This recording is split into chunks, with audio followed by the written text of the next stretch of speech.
Hi friends, അപ്പോൾ നമ്മളിപ്പോൾ നിൽക്കുന്നത് ഹൈദരാബാദി കല്യാണത്തിൻ്റെ ഫുഡ് കൗണ്ടറിലാണ്. ബുഫയാണ്, വെജ് ഫുഡാണ്. നമ്മൾ ഫുഡ് കഴിക്കാൻ വന്നിരിക്കുകയാണ്. ഇത് സമോസയാണ്. ലൈവായിട്ടാണ് അവർ സമോസ ഉണ്ടാക്കി തരുന്നത്.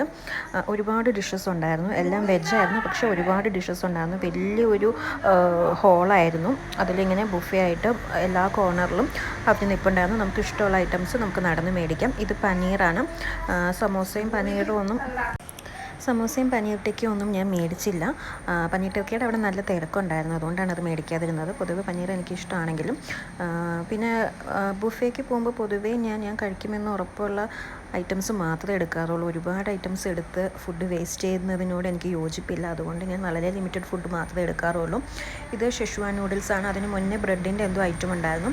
ഷെഷ്വാൻ നൂഡിൽസ് ഞാൻ കുറച്ച് എടുത്തു. ജാനിമോൾക്ക് ഇഷ്ടമാണ്, പക്ഷേ അത് കഴിക്കാൻ പറ്റിയില്ല. ഭയങ്കര സ്പൈസി ആയിരുന്നു. പൊതുവേ ഹൈദരാബാദി ഫുഡ് കുറച്ച് സ്പൈസിയാണ്. ഇവിടെ കിട്ടിയിരുന്ന എല്ലാ ഫുഡും അത്യാവശ്യം നല്ല സ്പൈസി ആയിരുന്നു. അതിനുശേഷം കാണുന്നത് ചൈനീസ് ഫ്രൈഡ് റൈസാണ്. അതും ഞാൻ കുറച്ച് മേടിച്ചു. അതും അത്യാവശ്യം നല്ല സ്പൈസി ആയിരുന്നു. പിന്നെ വരുന്നത് വെജ് മഞ്ചൂരിയനാണ്. അതും നല്ല ടേസ്റ്റ് ഉണ്ടായിരുന്നു. അതും ഞാൻ മേടിച്ചു. അടുത്തത് ദോശ കൗണ്ടറായിരുന്നു. ലൈവായിട്ട് ദോശ ഉണ്ടാക്കുന്നുണ്ടായിരുന്നു. അതിൻ്റെ ചട്നിയും അവിടെ വെച്ചിട്ടുണ്ട്. പല്ലി ചട്നി എന്നായിരുന്നു എഴുതിയിരുന്നത്. നമ്മുടെ തേങ്ങ ചട്നിക്കാണ് ഒരു പല്ലി ചട്നി എന്ന് ഉദ്ദേശിക്കുന്നതെന്ന് നമുക്കറിയില്ല. എന്തായാലും ഞാൻ ദോശ എടുത്തില്ല. പിന്നെ വരുന്നത് റൊട്ടി കൗണ്ടറാണ്. റൊട്ടി കൗണ്ടറിൽ പലതരം റൊട്ടികളുണ്ടായിരുന്നു. ഞാനുണ്ടായിരുന്നു, ബട്ടർ ഞാൻ ഉണ്ടായിരുന്നു, ഫുൾക്ക ഉണ്ടായിരുന്നു, പൂരി ഉണ്ടായിരുന്നു. അങ്ങനെ പലതരം റൊട്ടികളും അതിൻ്റെ കറികളും ഉണ്ടായിരുന്നു. അപ്പം ഞാനിനി ഫുഡ് കഴിച്ചതിന് ശേഷം ബാക്കി വിശേഷങ്ങളെല്ലാം പറയാം. സമയം ഇപ്പോൾ ഏതാണ്ട് 3 മണിയാകാറായി. കല്യാണ പെണ്ണും ചെറുക്കനും അവരുടെ അടുത്ത ബന്ധുക്കളും അച്ഛനും അമ്മയും എല്ലാം ഇപ്പോഴാണ് ഫുഡ് കഴിക്കുന്നത്. ഏതാണ്ട് ലാസ്റ്റ് പന്തിയാണിത്. ഇവർക്ക് ഇലയിലാണ് അവർ സദ്യ വിളമ്പിയത്. ഞങ്ങളെല്ലാവരും ബുഫേ ആയിട്ട് കയ്യിലാണ് കഴിച്ചത്, പ്ലേറ്റിലാണ് കഴിച്ചതെങ്കിൽ ഇവർക്ക് മാത്രം ഇവർ ഇലയിലാണ് കൊടുക്കുന്നത്. ഇവരുടെ രീതി ഇങ്ങനെയാണോ നമുക്കറിയില്ല. എന്തായാലും ഇത് ഓൾമോസ്റ്റ് ലാസ്റ്റ് പന്തിയാണ്. ബാക്കി റിലേറ്റീവ്സ് എല്ലാം ഫുഡ് കഴിച്ചു കഴിഞ്ഞു.